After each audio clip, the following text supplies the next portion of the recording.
Hi guys, welcome back to the channel. So I gotta get the FRS ready to pass smog so I can update my registration. First stop, car wash. It's a little dirty. I wanna make sure it's nice and clean.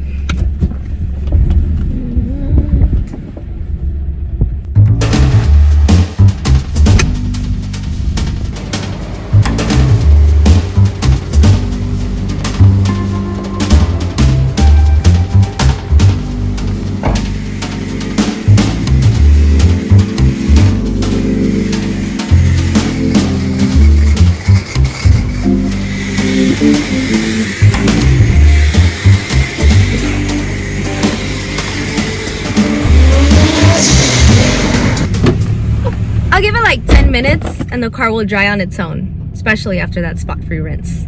So here in California, they do conduct smog a couple different ways. You can conduct an emissions test through your tailpipe. So they'll stick a probe right in, measure all of the gases that are coming out, and if your vehicle is emitting too many pollutants into the air, they are not going to let you pass smog. They also do a visual inspection of the emissions control equipment and systems. So if you do not have a catalytic converter, guys, you are not going to be able to pass smog unless you do it illegally, which we don't promote that here. So, but we know people still do it. So, and lastly, they do a functional inspection using the onboard diagnostics OBD system of the vehicle. So today I'm going to use my Innova 5610 to check for any codes, any pending codes, review all of the monitors so that way I can make sure my car is fine and I have the confidence to take in my car to get smogged. All right, so let's check. When I hook up my Innova scanner, I'm going to let it load for a couple seconds, and the first thing that it's going to show me is if there are any pending or stored codes that I should be aware of.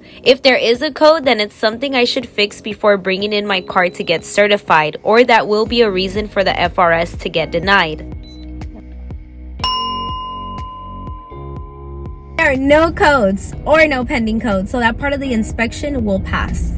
Now we're gonna go ahead and look back to the scanner because we do see some monitors that are green and flashing red. Now these monitors are specific to the FRS and to some Toyotas and Scions, but they're not gonna always be the same for every other make and model. They are gonna vary based on the vehicle. We do have the first three that are green, which are continuous monitors. Means they are going to continuously run as long as the engine is on. Now the ones that are flashing red make it seem like there is a problem with the FRS, but those are actually flashing because those are non-continuous monitors, meaning that I would have to meet a certain requirement through a drive cycle procedure in order for the computer to read if there's actually a problem with one of those monitors, and it wouldn't be flashing red anymore. It'll just stay as red, or if it turns into green, meaning that everything is fine and that there is no problem with those monitors. Now the most common denominator between all of these drive cycle procedures is driving or some type of revving, maybe racing, maybe drifting, maybe sliding. Let's go ahead and show you these different types of drive cycle procedures and what they recommend for each monitor. There is an OBD2 menu that sends me to a wide array of options for other parts of analysis. Now I'm looking for the drive cycle procedure, which will help me by giving me a step-by-step process to complete the non-continuous monitors.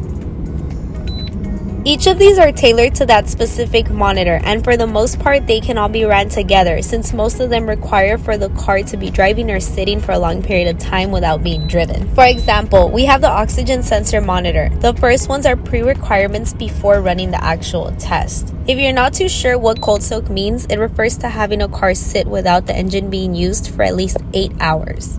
No DTC code can be present, and the fuel tank has to be filled between 15% to 85%. Then the actual test can be run, which only consists of starting the vehicle and letting it idle for 4 minutes. After that, I will have completed that monitor.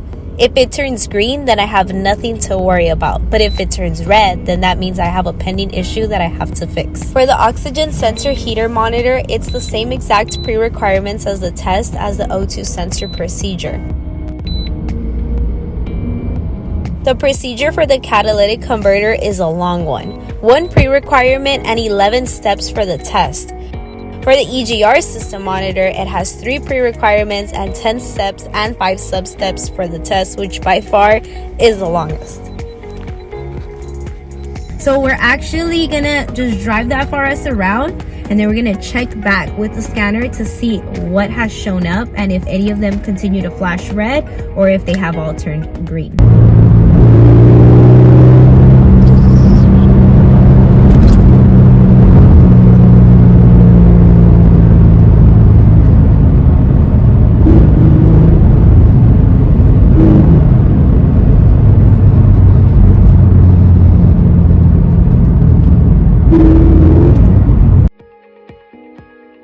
There we have it, guys. All of the monitors have turned green. So this part of the inspection has officially passed. So now I have the confidence to take in my car today to get smogged and then to the DMV to wait like 3 to 4 hours, because typically that's how long you would have to wait on a weekday. And I know they have those kiosks, but you can't necessarily show smog paperwork to a kiosk and then they're gonna validate it. I think that's like strictly only done in person. So good luck to me. Off to the DMV later on I go.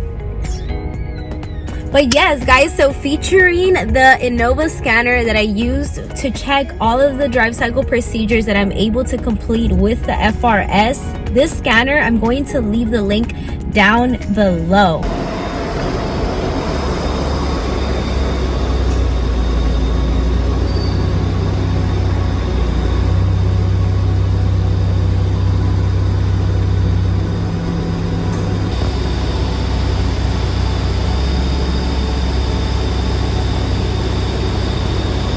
Well, that didn't take long. I got my paperwork and I'm ready to go, guys. So I hope that this video showed you how to properly prepare for your next smog inspection and a little bit more about the monitors that are going to be reviewed as well.